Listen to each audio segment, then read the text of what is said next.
جن زادی کا عشق اور دولت کی بھوک۔ قسط نمبر 2۔ وہ سنی کو زبردستی اٹھا کر باہر لے گئیں۔ باہر اب راگنی اور اس کا بھائی عمران بیٹھے تھے۔ عمران سنی کا ہم عمر تھا۔ سنی بھی وہیں بیٹھ گیا تھا۔ راگنی نے پوچھا، اب کیسے ہو؟ اس کی امی نے اسے گھونٹ کر دیکھا تھا۔ جی ابھی ٹھیک ہوں۔ سنی دیکھو نا، مجھے باہر سے کچھ چیزیں منگوانی ہیں اور عمران میرا کہنا نہیں مان رہا۔ عمران بھی ضد میں بولا، میں نے کہا نا میں نہیں جاؤں گا۔ سنی خاموش انہیں دیکھتا رہا، پھر بولا، میں لا دیتا ہوں۔ راگنی نے اشارہ کیا، نہیں۔ سنی نے اسے اندیکھا کر کے پھر بولا کہ میں چلا جاتا ہوں۔ ارے نہیں بیٹا، تمہاری طبیعت ٹھیک نہیں۔ کچھ نہیں ہوتا، آپ مجھے دیں۔ وہ دل میں خوش ہو گئی تھی کہ بکرا خود کٹنے کو تیار ہے۔ انہیں کچھ گروسری کے سامان کی لسٹ دی اور اس کے ہاتھ میں پکڑا دی۔ سنی باہر کی طرف چل پڑا۔ سنی نے پینٹ شرٹ پہنی تھی اور چادر اوڑھ رکھی تھی۔ چاچی نے اسے آواز دی، رکو، یہ لو چابی اور عمران کی بائک لے جاؤ۔ وہ پرانے ماڈل کا اسکوٹر تھا۔ سنی اب بائک پر گاؤں کے اسٹور پر جا رہا تھا۔ گاؤں میں آبادی کم اور جنگلات زیادہ تھے۔ بائک کی سپیڈ سلو ہی تھی۔ ایک صحرائی جگہ تھی جہاں کچھ لڑکے ویگن کے پاس کھڑے تھے۔ سنی نے ان پر توجہ نہ دی اور ان کے پاس سے بائک گزاری۔ ایک لڑکے نے ہاکی سے سنی پر حملہ کیا۔ ہاکی سنی کی آنکھ کے بالکل پاس لگی، جس کی وجہ سے سنی بائک کا کنٹرول کھو چکا تھا اور وہاں سے تھوڑا آگے جا گرا۔ اب سنی چکراتا ہوا روڈ سے اٹھا اور اسے اپنے کپڑے صاف کرنے لگا۔ پھر سنی بولا، کون ہو تم لوگ اور یہ کیا بیہودہ حرکت ہے؟ پھر ایک دم سے سنی کو یاد آیا کہ یہ وہی لوگ ہیں جنہوں نے میرے گھر والوں کو مارا ہے۔ وہ سوچ ہی رہا تھا کہ ایک لڑکا قریب آیا اور اس نے پھر ہاکی سے سنی پر وار کیا جو کہ اس کی کونی پر لگا۔ سنی اپنی دائیں جانب لپک کر آ گرا۔ آخر کون ہو تم لوگ اور کیوں میرے پیچھے پڑے ہو؟ سنی اپنی لڑکھڑاتی ٹانگوں پر کھڑا ہوا۔ ایک لڑکے نے سنی کے سر پر وار کرنے کی کوشش کی۔ سنی نے اپنی پوری قوت سے ہاکی کو پکڑ لیا اور اپنے پاؤں سے اس کو ہٹ کیا، جس کی وجہ سے وہ تڑپتے ہوئے نیچے گر گیا۔ اب سنی خود بوکھلا گیا تھا۔ سنی تھوڑا آگے بھاگا۔ اسے پاس ہی پتھر پڑے دکھے۔ اس نے یہی اٹھا کر ان کی طرف پھینکنا شروع کر دیے۔ کوئی پتھر ان کے سر پر لگتا تو کوئی پیٹ پر۔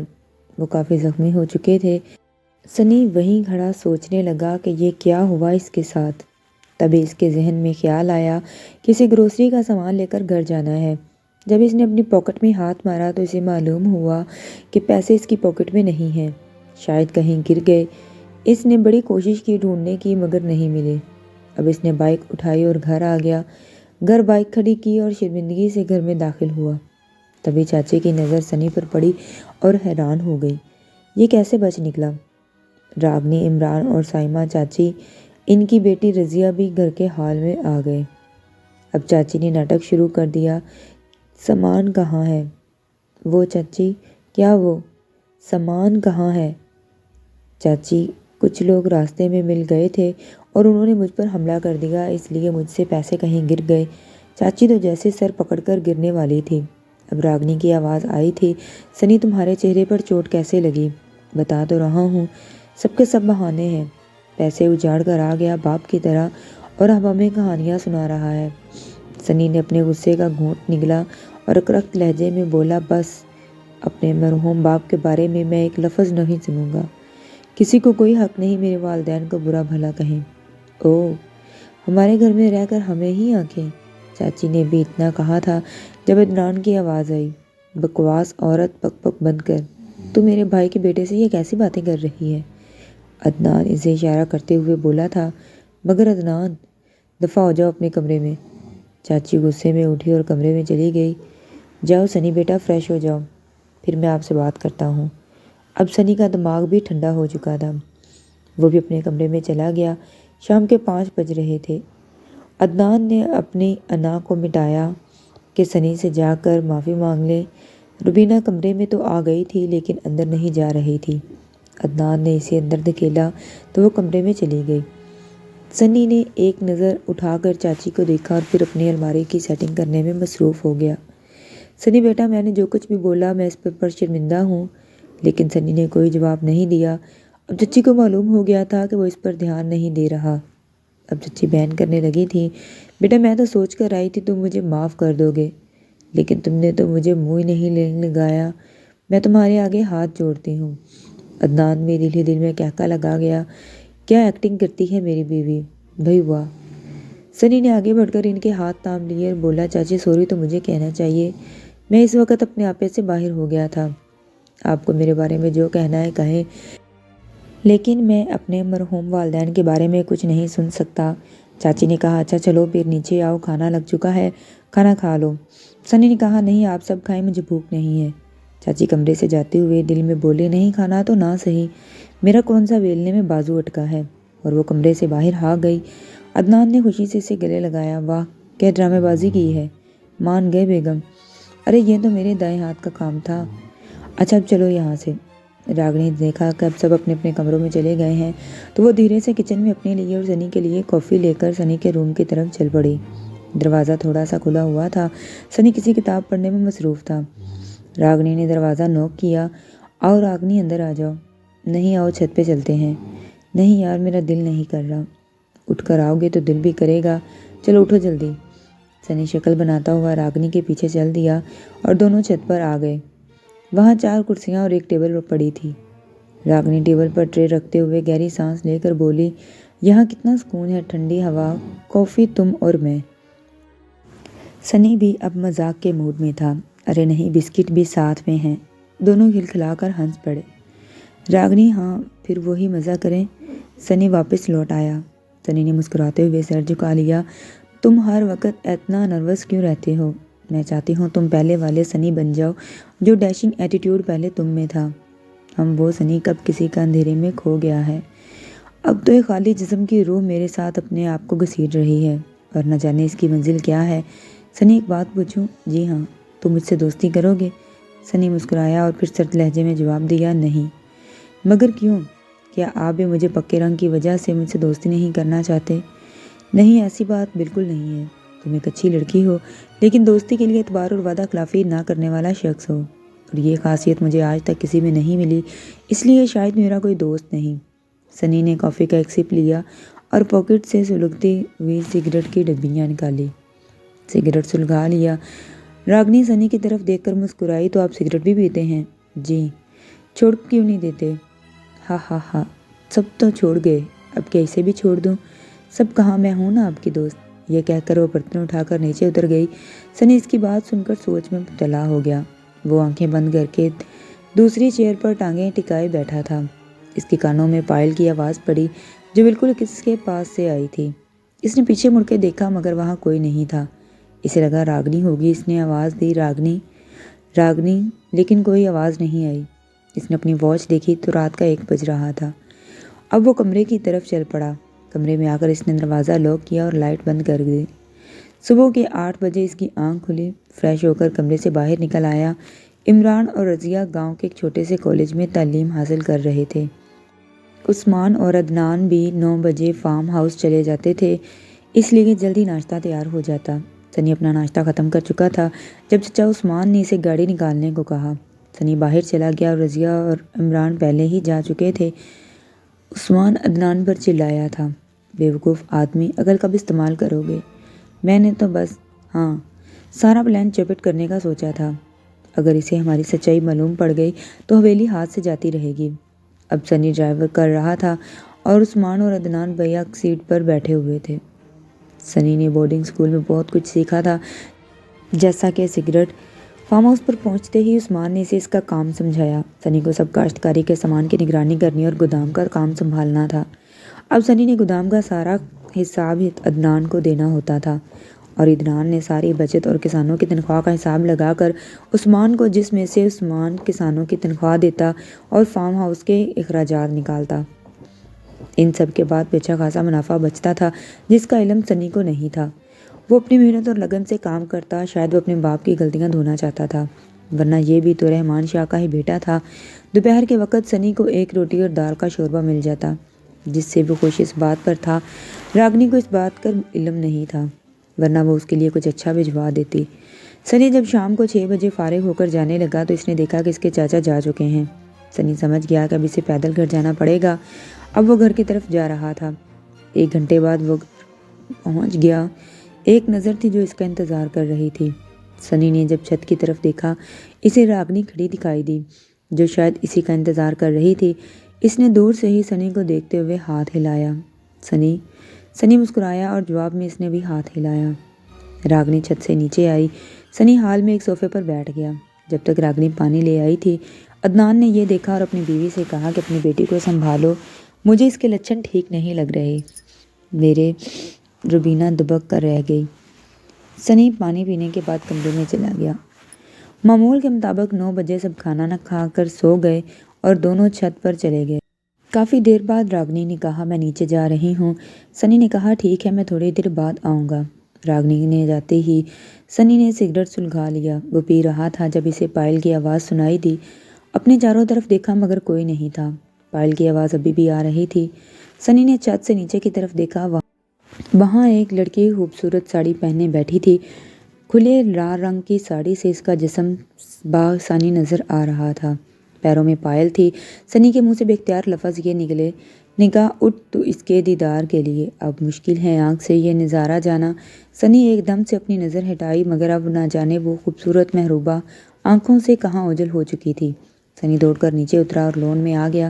ادھر ادھر اسے ڈھونڈنے لگا لیکن کچھ نہ ملا۔ پھر وہ واپس پلٹنے ہی والا تھا جب اس نے پھر سے وہ پائل کی آواز سنی۔ وہ سنی سے 2-3 فٹ کے فاصلے پر تھی، آگے کی طرف چل رہی تھی۔ سنی نے اسے آواز دی مگر وہ پلٹنا تو دور رکنے کا نام بھی نہیں لے رہی تھی۔ سنیے کون ہیں آپ؟ پھر اچانک سے دھواں سا پھیلنے لگا اور وہ اس میں کہیں غائب ہو گئی۔ سنی یہ سب حیرانی سے دیکھ رہا تھا۔ اب وہ کمرے میں آ چکا تھا۔ اس کے بارے میں سوچ رہا تھا کہ اتنے دنوں سے وہ یہاں ہے، گھر کے ہر فرد کو دیکھ چکا ہے، مگر یہ کون تھی؟ اس نے رک کر میری بات کیوں نہیں سنی؟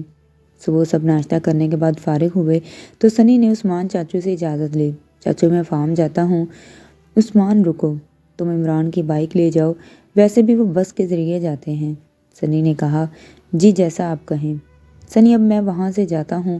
جب عثمان نے عدنان سے مخاطب کیا آج تمہارے اس کام پر عمل کرنا شروع کر دو، بلکہ آج کیا ابھی میرے ہاتھوں میں خارش بڑھ رہی ہے، وہ پیسہ جلد سے جلد میں اپنے ہاتھوں میں دیکھنا چاہتا ہوں۔ عدنان میں آج ہی ملک صاحب کو فون کرتا ہوں، انہیں حویلی کا معائنہ کرواتا ہوں، ہاں، اور اس لڑکے سے بھی حویلی کے پیپرز پر دستخط کرواؤ۔ یاد رہے کوئی بھی ایسی غلطی مت کرنا جس کی وجہ سے کوئی ہنگامہ ہو۔ ایک بار یہ حویلی بک جائے اس کے بعد ہم اس گاؤں کے سب سے بڑے دولت مند انسان ہوں گے اور گاؤں والوں کو مجبوراً مجھے گاؤں کا سرپنچ ماننا پڑے گا۔ اب سنی فارم پر پہنچ گیا تھا اور اس نے کام کرنا شروع کر دیا۔ 4 ہفتے بعد سنی شام کو گھر آیا۔ 8 بج رہے تھے۔ عثمان کہاں تھے؟ میں چاچو، دراصل بائک پنچر ہو گئی تھی اس لیے لیٹ ہو گیا۔ تمہیں کسی بات کی خبر بھی ہے؟ چاچو میں کچھ سمجھا نہیں۔ عدنان بتا رہا تھا اس نے تمہارے پاس کچھ پیسے رکھوائے تھے۔ جی ہاں، وہ اس وقت کہاں ہیں؟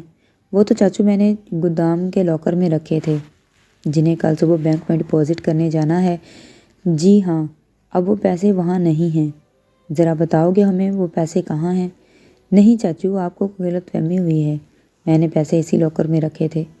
دیکھو گودام میں ایک ہی لاکر ہے جسے میں نے چیک کر لیا ہے، اس کے علاوہ پیسے زمین نکل گئی یا آسمان نکل گیا؟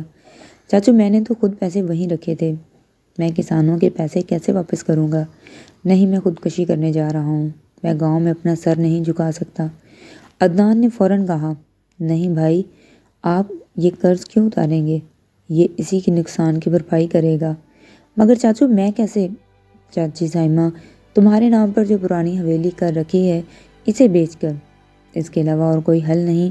اب عدنان بھی سائمہ کی ہاں میں ہاں ملا رہا تھا۔ پر وہ تو بابا کی نشانی ہے۔ کون سی نشانی؟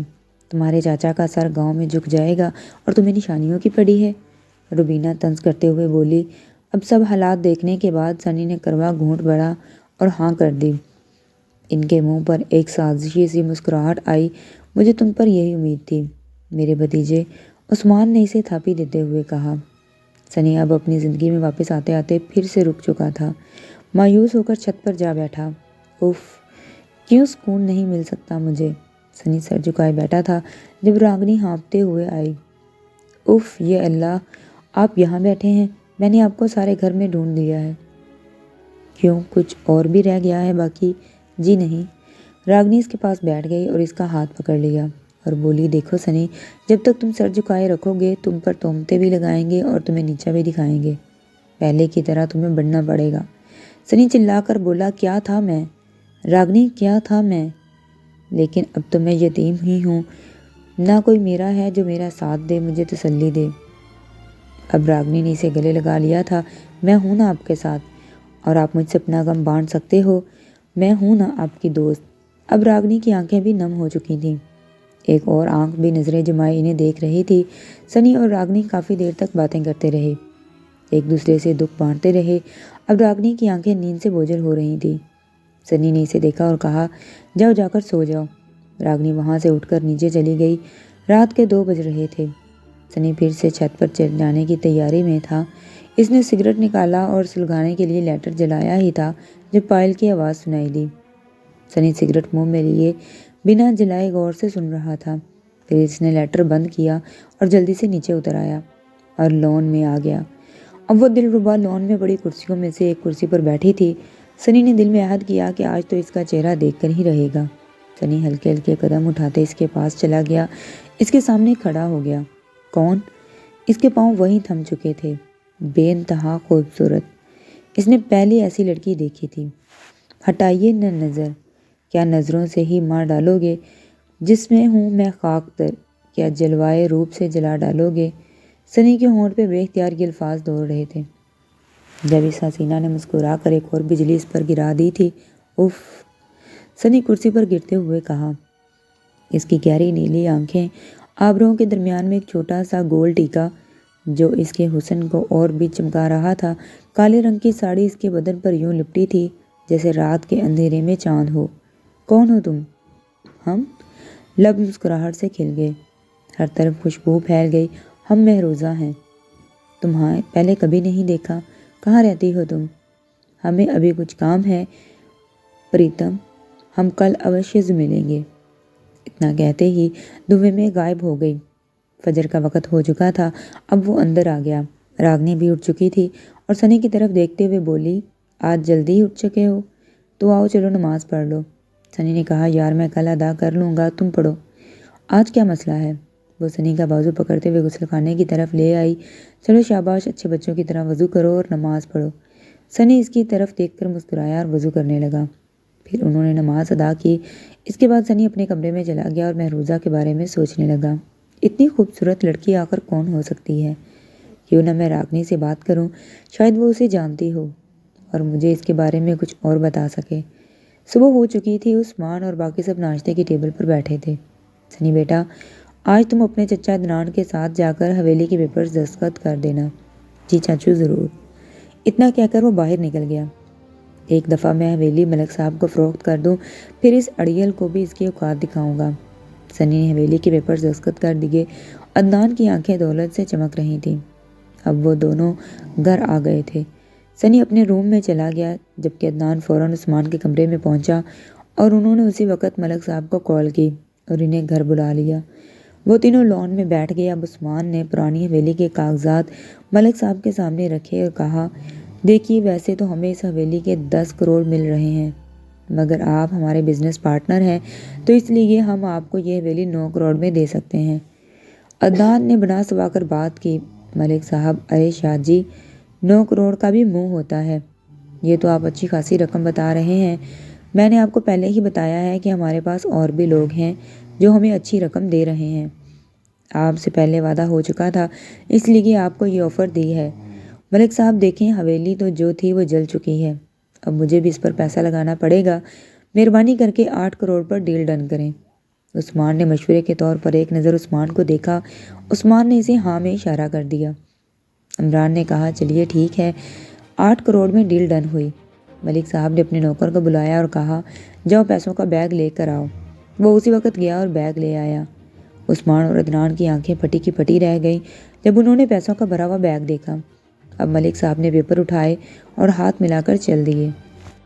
چاچا اور چاچیاں چاروں اکٹھا ہو کر جیت کا جشن منانے لگے۔ سنی اور راگنی پھر سے چھت پر بیٹھے باتیں کر رہے تھے۔ سنی نے جب اپنی بات کا ذکر کیا راگنی سے، کیا راگنی تم اس بات سے ایک بات پوچھوں؟ جی ضرور، کیا تم مہروزہ کے بارے میں جانتی ہو؟ کون مہروزہ؟